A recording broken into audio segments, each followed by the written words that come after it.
Hello everybody, welcome to AFB Gaming if you're new. I'm going to be, hopefully your new source for ESO news from now on, because today I'm going to be going over the patch notes for Update 13.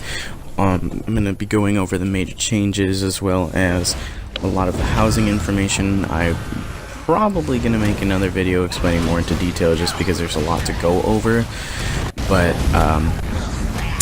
yeah, so I'm going to go ahead and get started. So with this update, now we're going to have player housing, which is the biggest thing considering that this update is called Homestead.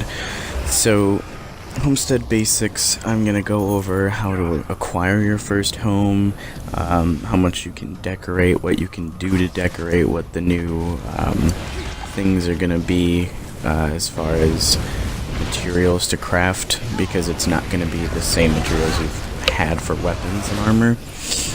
So yeah, let's get started with that. I'm going to be actually reading off of the official patch notes as well as my own notes that I've made, just kind of outlining the major changes. I'm sure other people will do more detailed videos, including myself, like I said. So okay, so there is going to be a total of 39 houses in all of Tamriel for now. They are going to add more in the Crown Store and whatnot, but to start off with, we're going to get a quest from a certain quest giver, and once we complete that, we're going to be given our own quote-unquote house. However, this is actually just going to be a apartment, or so it says. That's the category that it's under, but really it's just a room inside one of the inns. There's one for each alliance. I know for Daggerfall it's the Rosy Lion Inn. I don't know the others for the other alliances just because I only play on Daggerfall, but you'll get that. I'm not sure if you'll be able to decorate it. I still haven't played on the public test server myself, but I will be. The next category would be small homes. There's 10 in total, one for each of the 10 playable races. And then we have medium homes, large homes, and then manors, which there's 10 for each, except for the manors there's only 3, and that's one for each alliance. So if you're looking for that, be prepared to drop some gold, just saying. I'll get to that in a second. You can buy houses with gold or crowns. If you choose to buy the house with gold, you actually are going to have to decorate it and fill it in yourself. It is going to be empty. Minus lights and, you know, basic things like that, like probably wall scones for candles and whatnot. But if you do choose to buy it with crowns, which you will have the option to, it will actually come furnished for you by someone who actually, you know, in-game has done it, I suppose. I can't really think of the word here, but you can also buy it with crowns and choose to have it empty if you wanted to. Why you'd want to, well, I don't know, but it is an option if that is what you wanted to do. Let's see, and then they're gonna have a number of things that you can do inside the houses, including duelings. So you can have like a dueling tournament in your house if that was what you were looking for, but I think you can actually turn that off. They're going to have like settings for the homeowner on what can and can't happen, as well as who can and can't come in. Houses are going to be instanced, and you will be able to travel from one person's house to another. However, they're saying currently it's actually taking a long time and putting you in one of those loading screens that says, you know, it's going to be quite a while. So I hope that they'll fix that before this happens. Next on the list is you are going to have spaces for your pets, for your assistants, for crafting stations, all that good stuff in your house. And depending on the house size, you will actually be comfortable with all of that or not. I would imagine that some houses don't actually even have that, so there's that. Now, you will be able to preview houses if you think you're gonna like a house beforehand, or if you just want to see what it looks like inside. Easiest way to do that is go into the Crown Store, find the house that you like, and then it'll have a preview option similar to the motifs that are out currently and things like that. So then you can also switch between seeing if you want it fully decorated, how, you know, it comes preset, or if you want to see it like when it's empty so that you can decorate it, or you can have a friend decorate it for you, which you can do. One of the biggest things that we've seen, I know that I was really looking at on Deltios videos, Deltios Gaming's video, sorry, was the target skeleton. Target skeleton is actually going to be pretty useful for builds, for all types of people, plus it's gonna look cool.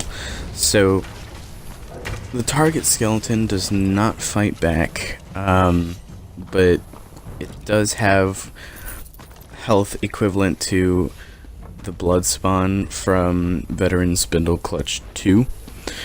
So it'll be good for DPS tests, for guilds that are into that, you know, to see if you're good enough for this trial or that, or one or the other. Or if you just want to try to get your rotations better, or if you just want to, you know, just get better at the game. I mean, now you'll have a practice dummy. You won't have to have a tank, healer, and all that stuff to do a DPS test now. You could just pop up your skeleton and go at it.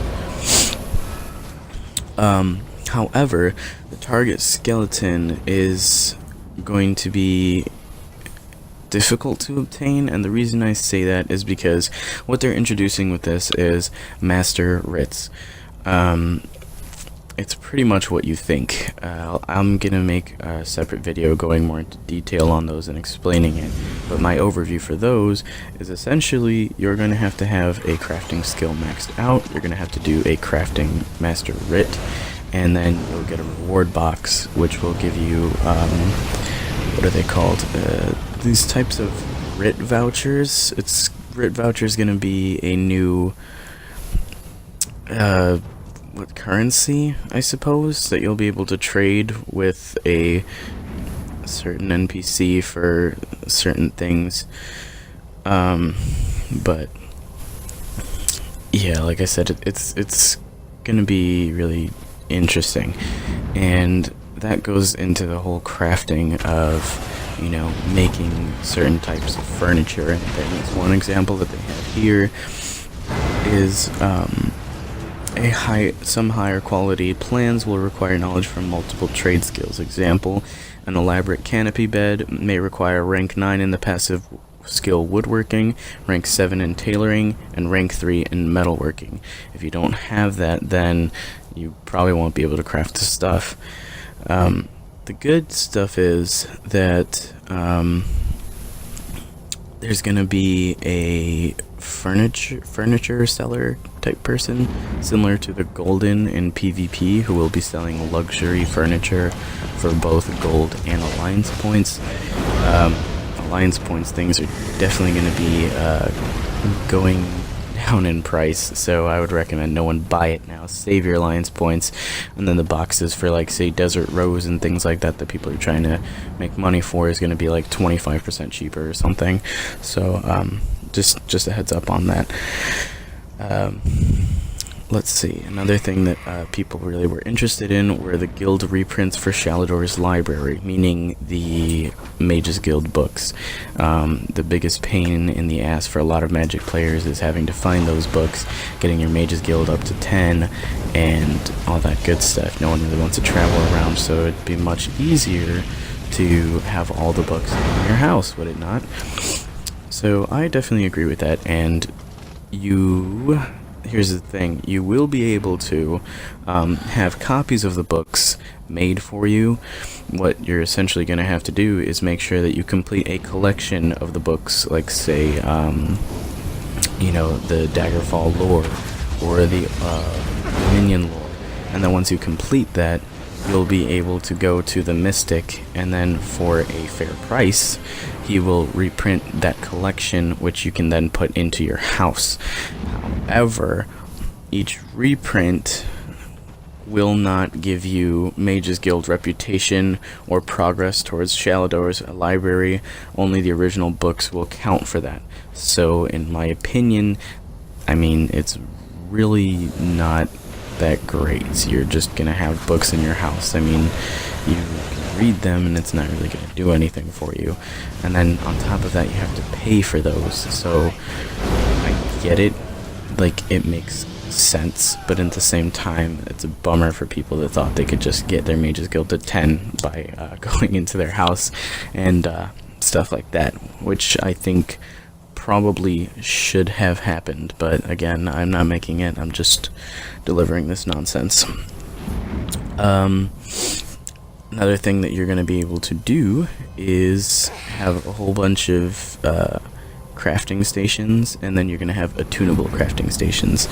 Attunable crafting stations are very interesting, but I'm running out of time for my housing part of this video, so I'm going to go ahead and skip those and just put it in the next video for you guys to watch. The last thing I want to talk about as far as the housing stuff is that you will have different houses that you can buy based on achievements that you get, like getting Dominion Hero or Pact Hero or things like that. If you don't have those titles or those achievements, then you probably won't be able to buy the house that you're looking at. But you can always get those achievements, and then you can get the house of your choosing, so there is that. They're introducing 4 new motifs with this update, and they are going to be Mazatoon style, which can be found in the Ruins of Mazatoon dungeon. It looks basically like the sets that drop in Mazatoon, so if you did like those sets, but you didn't, well, if you like the set style but didn't like the set, or it didn't work for you, now you'll be able to craft that. Same thing with the set style from Cradle of Shadows. The Silken Ring style will also now be able to be found there, motifs wise. Also, the next style is Regatta, which is going to be similar to Yokuden. It is a form of ancient Redguard, so that'll be kind of cool. And then the last style is Ebony style, which you're going to have to check out my other video to know how to get. But it is going to be there, and it is going to be tough, and it is going to be expensive if you don't want to put in the time. But I mean, hey, that's ESO, right? So, like I said, there's a lot of information. I've hardly gone over anything, but I do want to jump over to the last part, I guess. I lied. This is going to be the last thing I say. As far as housing info, I do have prices for houses, and I do have price ranges, so if you want to know how much for what, I'm about to tell you. And I'll also put links in the description below. I'm going to be putting a link to the actual patch notes so you guys can check them out for yourselves, of course, and know that I'm not just talking out of my ass. And then I'm going to put the list of houses with their specific prices in there for you guys, and I'm going to go over the price ranges here. So the first inn room that you get is going to be free with completion of the quest, and then the next step up is going to be apartments, cheapest one being 11,000 to 13,000 being the most expensive, and there's going to be a couple in between those price ranges. The prices for a small house is going to be anywhere from 40k to 73k, and a medium house, which is what most people, I would imagine, are going to try to aim for, is going to be anywhere from 190k to 335k. So if you want the most expensive medium house, it is going to cost you 335,000 gold coins to acquire. If you want large homes, those are going to go anywhere from 760,000 to 1.3 million. And then the manors, or the mansions, the biggest houses of all, are anywhere from 3,775,000 to 3,785,000, with one in between those, because there's only 3, one for each alliance. So be prepared to drop about 3 mil if you want one of those. The cool thing is, if you do buy one of the 3 million gold houses, you actually do get a title, depending on which house you get. So if you get the AD house, the mansion, you get the title Clan Father or Clan Mother if you are playing on a female character. And then you will get Counselor for the Ebonheart Pact Manor. That will be just how it is regardless of male or female. And then for the Daggerfall house, you will have the title Lord or Lady upon purchasing of those houses. And then if you are one of those big ballers, which I know my friend Thrower Snipes here will be, if you buy all 3 of the $3 million houses, then you will have the title Count or Countess for your character. Is that good incentive? I think so. I'm not that rich, so I'm probably going to stick with a nice little medium house, and then you have to keep in mind you do have to decorate it afterwards and whatnot, so there is that. Next thing I want to talk about is really the major changes as far as the actual game, aside from housing. There's a lot of class balances that I really want to go into detail with, but I'm just going to kind of hit you guys with, again, an overview. So we're going to start with Dragonites. The age of the Magic Dragonite is back. I'm telling you this right now. Lava Whip and its morphs are being buffed by 5%. However, the Dragonite standard is going to be nerfed by 5% in proportion to the buffs, so that is going to be going down a little bit. However, Coagulating Blood will now go off of 33% of your complete magicka, and it can crit heal, so no longer will it go based off of 33% of your missing health. It will go off of 33% of your max magic, which is huge. It's going to be a really good heal on demand for you guys. Ferocious Leap, which is one of the morphs of Dragon Leap, will now do flame damage instead of physical damage, so now you're going to have a burst damage as well. Volatile Armor and the other morph Hardened Armor are both going to be buffed by 20%. They're going to do 20% more damage. You're going to have a 20% better damage shield if you have the other morph. And then the only other change is the Battle Roar passive. What they're going to be doing really is dropping how much ultimate you can store from 1000 to 500. So this is going to affect sorcerers as well with your overload. You will no longer have 1000 overload, you will have 500 overload, and it will not go over that. Now, what that means for Dragonites is the Battle Roar, it heals you, well, it basically gives you all resources back based upon number cost of the ultimate, and now the less ultimate you have being cut in half from 1000, you're probably going to heal less. I'm not too sure if it only went off of how much the ultimate actually cost or how much you actually had stored. That's a lot of number things that I'll go in detail in a different video. On to Nightblades. I guess you could say they're being nerfed. I'm not really too big on Nightblades myself, but I've outlined some points. So Grim Focus and its morphs, or the other morphs of that ability, have been adjusted, because for some reason if you're using like the stamina version, it is still scaling with magic and spell damage, and if you're using the magic version, sometimes it is scaling off of max stamina and weapon damage for some reason. But they adjusted that. I didn't even know that was a thing, but apparently it is. The only other notable thing is they increased the cost of Strife and its morphs, so I believe Soul Swallow in those, by 38%. So that is a huge increase. No longer will you spam that and do as, I mean, you'll probably still do as much damage. You're not changing anything. They're just making it cost more, so you're probably going to need more recovery now. But that's it for the Nightblade. Now the Sorcerers, I saw a lot of people actually really upset about this, but I thought it was kind of a pretty cool change to things. Encase is being buffed via reduced cost by 6%. So I think that's pretty cool. Storm Atronach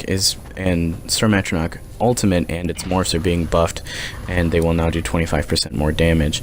There's also a lot of small things in the patch notes concerning the pets and trying to make pet builds. I feel like they're really pushing that. I think it's really cool, but a lot of people don't seem to like that, so we're just going to leave it at that. Next thing that they're going to change is Malicious Curse. No longer will you have Malicious Curse. Malicious Curse will now be called Haunting Curse, and instead of shortening the time to 3.5 seconds from 6 seconds, it will stay at 6 seconds. However, the curse will now quote-unquote echo, and it will echo 6 seconds after the first explosion and will explode twice. This will still happen even if the person or target is dead. The haunting curse will remain on the body and still do AoE damage after they are dead, if they are dead. If not, it will still explode twice.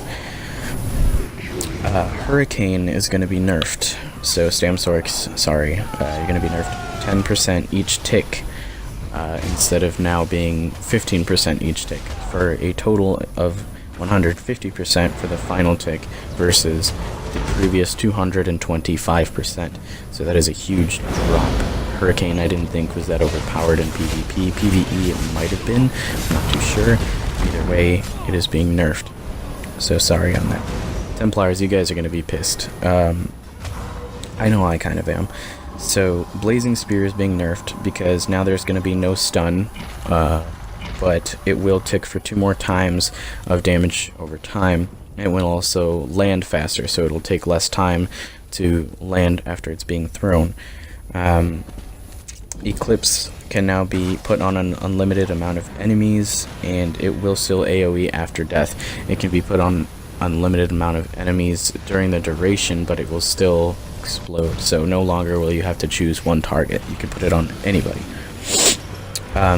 And these wonderful Jesus beams you're seeing are now going to be nerfed. The damage of the base skill and its morphs are going to be reduced by 21%. So what that means for PvE and PvP, I don't know. It's going to suck. We're going to find ways around it. No big deal.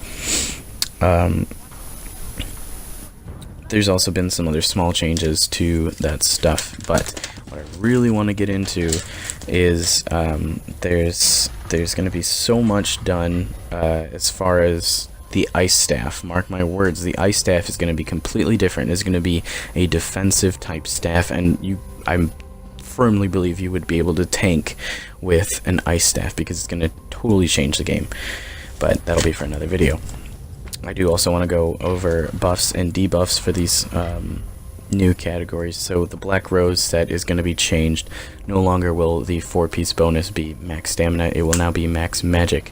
So it will be max health, max stamina, max magic, and then the good old 5-piece. Instead of being max health, max stamina, 5-piece. So it'll be a little bit more viable for magic characters now. Selene is now going to be fixed and will not double proc. Viper will not proc of poisons and enchantments how it has been, but rather it will now proc off of melee damage. None of these proc sets will critically strike anymore, including healing sets or damage sets. Major Evasion has been nerfed. It will now give you 15% dodge chance instead of 20. Minor Force has been nerfed. It will now give you 10% instead of 12. And there's going to be so much more. However, I've really run out of time. I hope you guys got what you were looking for out of this video. If not, please drop a comment, let me know.